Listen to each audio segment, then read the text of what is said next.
신년 새해를 시작하면서 우리가 묵상한 말씀이 요한복음 말씀이 1월 2월 달입니다. 또 우리가 전교 성경 필사대회 하는 본문이 요한복음이어서 요한복음 말씀을 1월 2월 동안은 여러분들이 읽으면서 또 쓰면서 깊이 묵상하셔서 요한복음을 통해서 우리에게 주시는 생명의 복음을 여러분들이 더 깊이 깨닫고 또 친히 생명 구원의 역사를 경험하는 우리 성도님들 되시기를 간절히 바랍니다. 특별히 오늘 이 요한복음 1장 1절에서 18절은 우리 예수님이 어떤 분인가라는 것을 잘 우리에게 설명해 주시고 있는 것을 우리가 볼 수가 있습니다. 우리가 오늘 다 모든 말씀을 다 볼 수 없지만은 우리 예수님을 표현하는 말씀들을 통해서 우리가 믿는 예수님이 어떤 분인가 다시 한번 우리가 정리할 수 있었으면 좋겠습니다. 먼저 여러분이 1절, 2절을 우리가 읽을 때는 거기에 보면 말씀이라는 말이 나옵니다. 그 말씀이라는 말 대신에 예수님으로 바꿔서 읽어보시고 또 거기에 보면 그라는 지시대명사가 나오는데 그 대신에 예수님으로 읽어보시면 예수님이 어떤 분인가라는 것을 너무나도 우리가 잘 이해할 수가 있습니다. 제가 다시 한번 읽어보겠습니다. 태초에 예수님이 계시니라. 이 예수님이 하나님과 함께 계셨으니 이 예수님은 곧 하나님이시니라. 예수님이 태초에 하나님과 함께 계셨고 3절 만물이 예수님으로 말미암아 지은 바 되었으니 지은 것이 하나도 예수님이 없이는 된 것이 없느니라.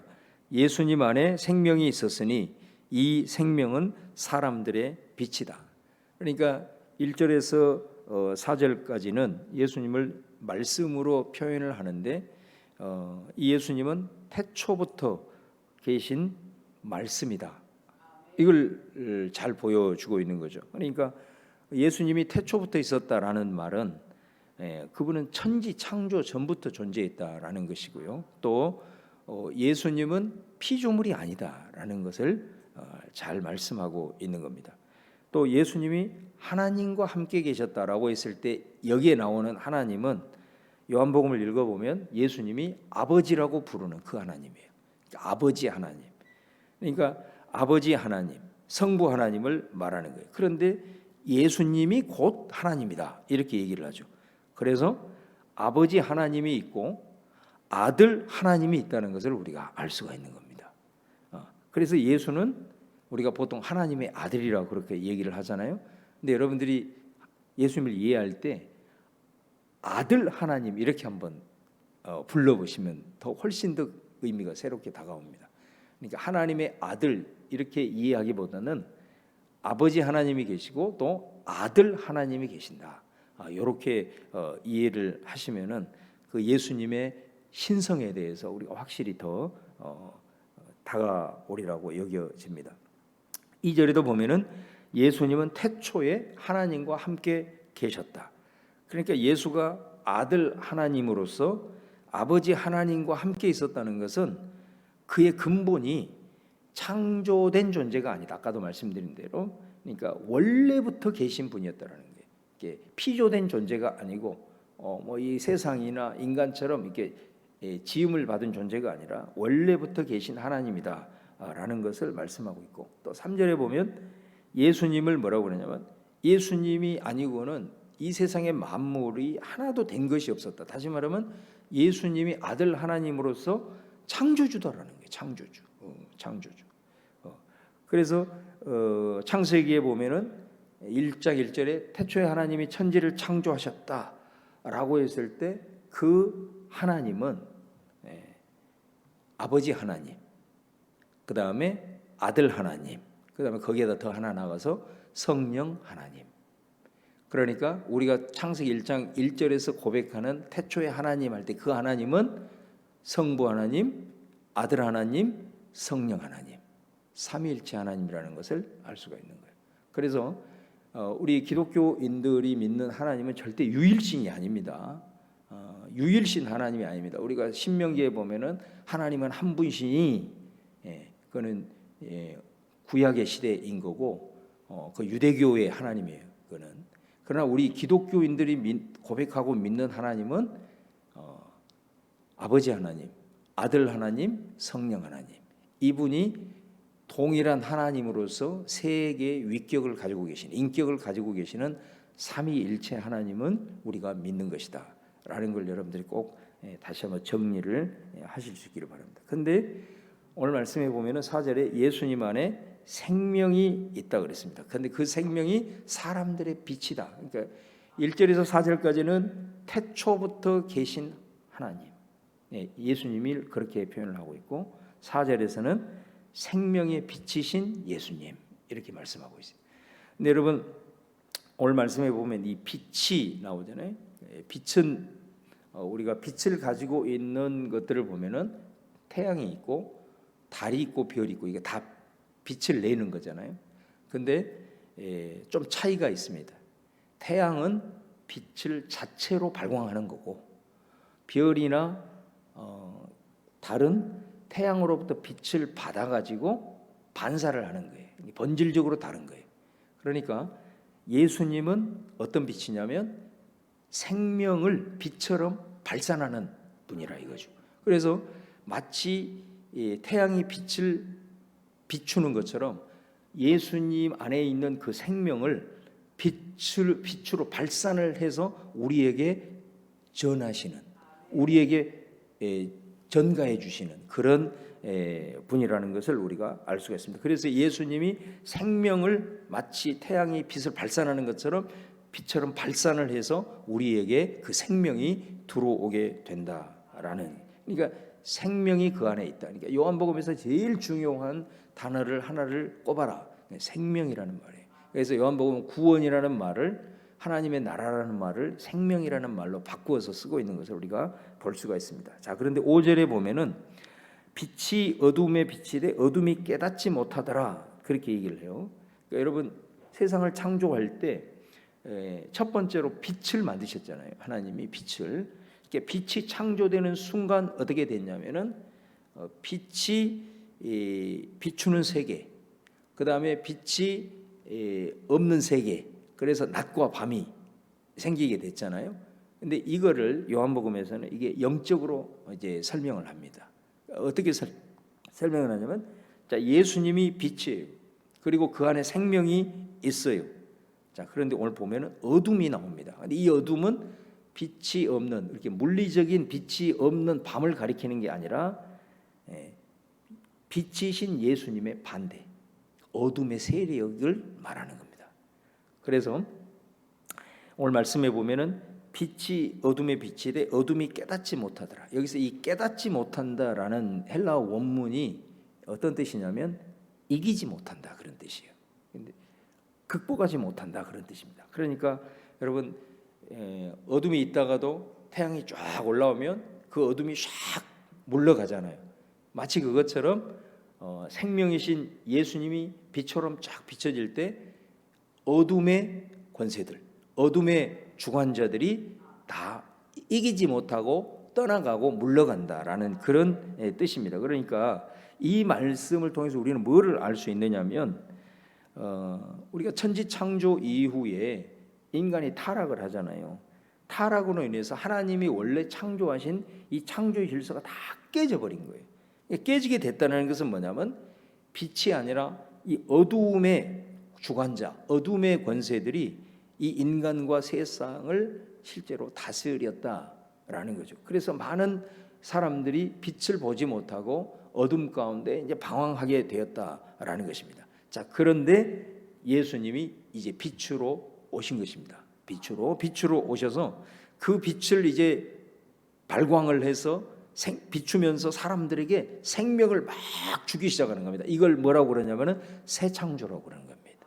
그러니까 하나님이 태초에 창조를 하신 것은 예수님이 오셔서 생명을 사람들에게 빛처럼 전해주는 이것이 새 창조가 되므로 이제 그 창조는 옛 창조가 되어 버린 것이죠. 자, 그런데 문제는 뭐냐면 오늘 이 어둠이 깨닫지 못하다, 어둠이 이기지 못한다. 이 말은 무슨 말이냐면 예수님이 그런 새로운 창조의 역사를 통해서 많은 사람들에게 빛을 비추면서 이 생명을 막 전해 가는데, 어둠의 주관자들, 지금까지 이 세상을 주관하고 있는 이 어둠의 주관자들이 그대로 놔두지 않는다라는 거예요. 반드시 방해를 한다라는 말을 전제를 알고 있는 겁니다.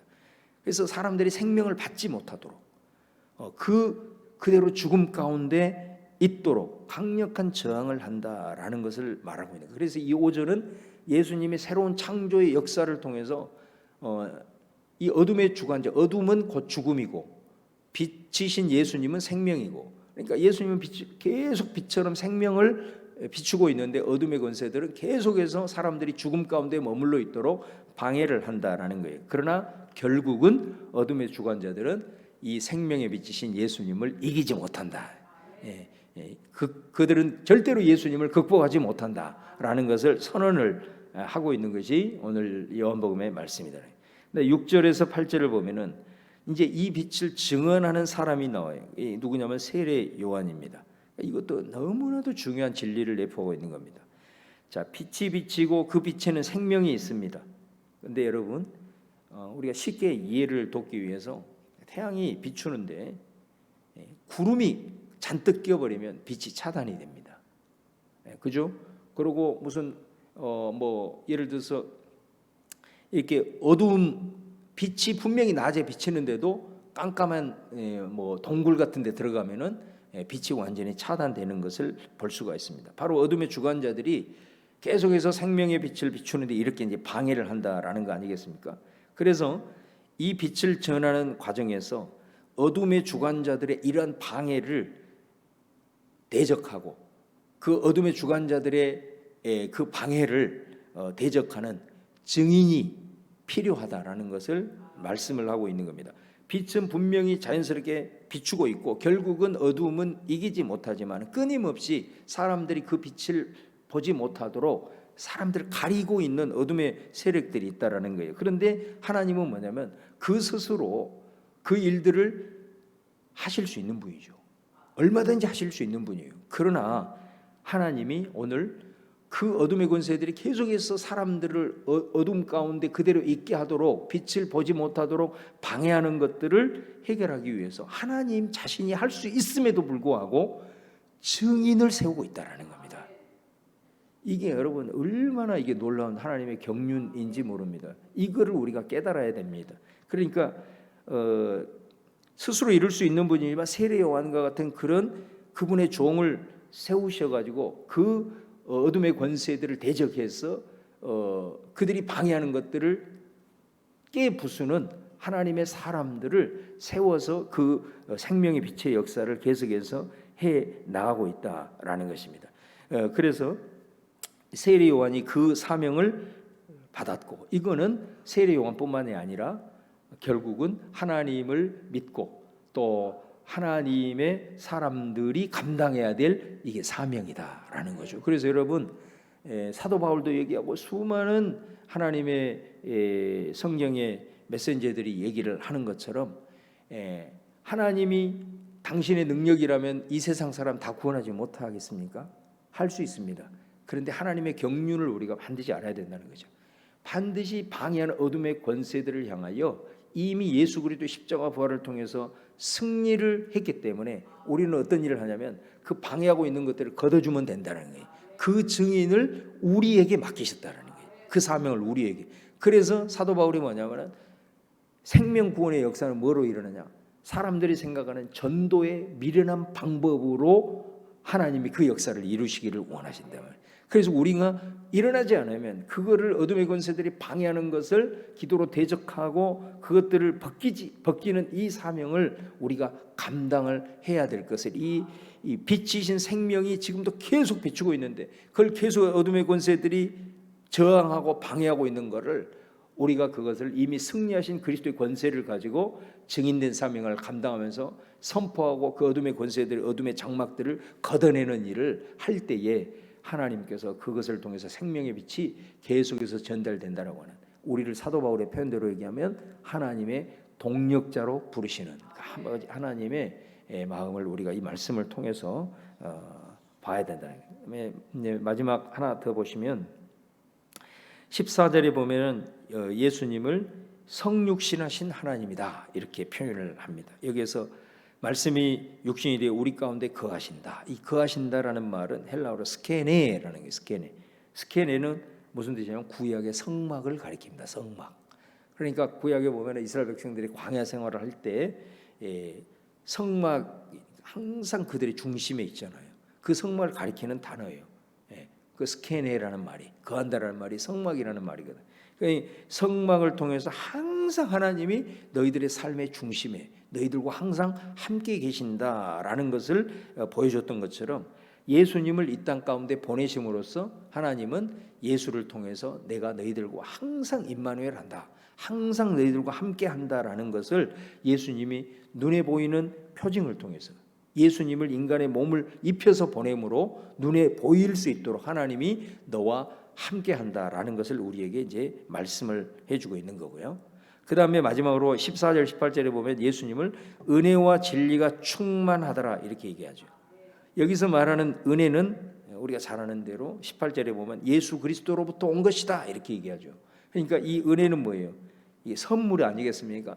그러니까 하나님이 우리에게 주시는 최고의 선물은 예수님이라는 것을 알 수 있어요. 그러니까 예수님 그분 자체가 우리가 받을 수 있는 최고의 선물이에요. 그러니까 우리는 이미 하나님으로부터 수많은 짜잔한 선물들이 많죠. 우리가 기도할 때 응답해 주시는 하나님 선물, 그 다 선물이지만 우리는 이미 아예 처음부터 예수님이라는 가장 큰 선물을 이미 받고 시작하는 사람들이다. 할렐루야. 그러니까 이 은혜는 우리가 어떻게 감당할 수가 있겠습니까? 이보다 큰 선물이 있을 수가 없는 거죠. 예수님을 통해서 이 생명을 받게 된 우리가 이 하나님으로부터 이 어마어마한 선물을 받았다. 그래서 예수님 자신이 은혜요, 선물이다라는 걸 알 수가 있고, 그 다음에 진리라고 하는 것은 하나님을 알 수 있는 유일한 통로는 예수뿐이다라는 것을 강조하는 말씀입니다. 그러니까 여기서 이 진리와 대비되는 말이 나오는데 그게 뭐냐면 율법이라는 말입니다. 그러니까 율법은 뭐로부터 왔냐면 모세로부터 왔다라고 말하거든요. 그러면서 뭐라고 얘기하냐면 우리가 하나님을 본 사람이 없으되 이렇게 얘기해요. 그러니까 모세가 시내산에 올라가서 성경의 표현대로 보면 하나님을 봤는데 하나님의 뒤편을 보았다 이런 표현이 나옵니다. 그러니까 하나님을 제대로 본 사람은 한 사람도 없어요. 모세가 우리에게 율법을 줬지만 하나님의 뜻을 우리에게 율법으로 계시를 했지만 그거는 뭐를 비할 수 있냐면 하나님의 뒤태를 본 거예요. 근데 예수님을 뭐라고 표현해요? 아버지 품속에 있는 독생하신 하나님이라고 표현해요. 그러니까 이 말은 무슨 말이냐면 예수님은 아예 하나님의 품속에 있었다라는 거예요. 하나님과 가장 가까이 계셨다라는 거예요. 그러니까 그분이 이제 우리 가운데 온 거예요. 구약에는 모세가 하나님 뒤태를 보고 우리에게 율법을 줬지만 이제는 예수님은 하나님의 품속에 계시는 아들 하나님이었기 때문에 누구보다도 하나님을 가장 잘 아는 분이다 이거예요. 근데 그 예수님이 이제 오셔가지고 하나님의 뜻을 계시했으니 모세가 준 율법과 비하겠느냐 그 말인 거죠. 그러니까 아버지 하나님의 뜻을 계시할 수 있는 완벽한 계시자는 예수 그리스도 한 분뿐이다. 그래서 세상에 존재하는 수많은 구약에 있는 율법도 아니고 그 다음에 세상에 존재하는 흉내내는 종교적인 어떤 창시자들도 아니고 오직 하나님의 뜻을 유일하게 계시할 수 있고 완벽하게 계시할 수 있는 분은 예수 그리스도. 그래서 그분이 진리가 되는 거예요. 그래서 여기서 진리라는 말은 그런 의미를 내포하고 있는 거예요. 여러분, 그래서 예수님 자신이 나는 길이요 진리요 아버지께로 갈 자, 그 다음에 아버지를 믿고 영원한 생명을 얻을 수 있는 유일한 통로는 진리이신 예수 그리스도밖에 없다라는 것이 요한복음이 증거하는 예수님의 모습이다. 그래서 오늘 1절에서 18절 우리가 다 설명을 구체적으로 못했지만 이 내용을 우리가 읽어보면 우리가 왜 예수님을 믿어야 되는가라는 것이 정확하게 설명이 되고 있는 것입니다.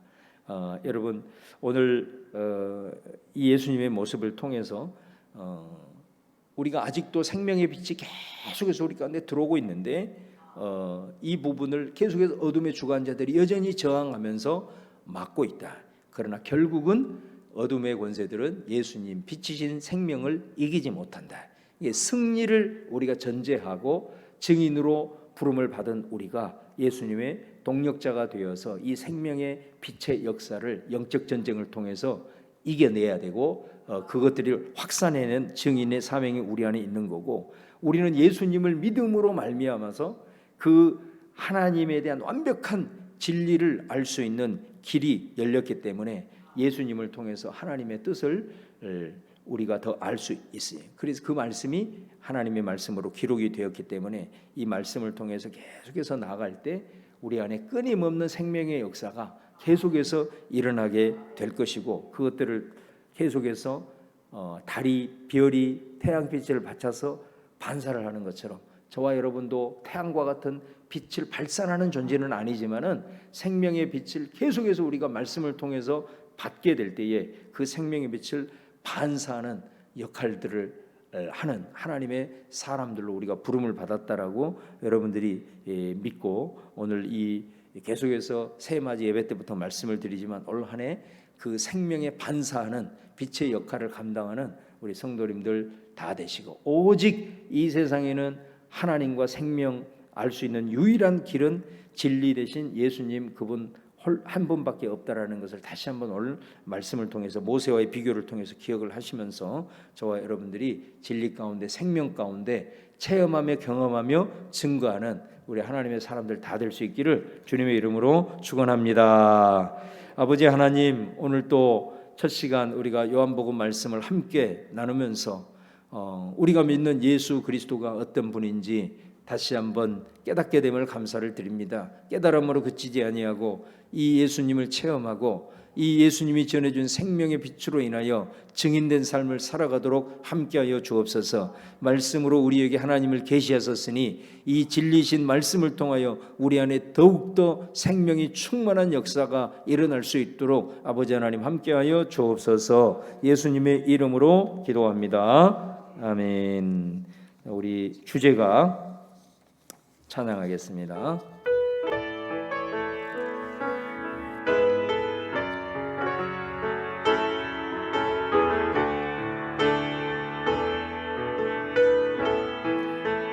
나의 기도하는 것보다, 나의 기도하는 것보다 더욱 응답하실 하나님, 나의 생각하는 것보다 더욱 이루시는 하나님, 우리 가운데 역사하신 능력대로 우리들의 간구함을 넘치도록 능히 하실 주님께 모든 영광과 존귀 찬양과 경배를 돌릴지어다.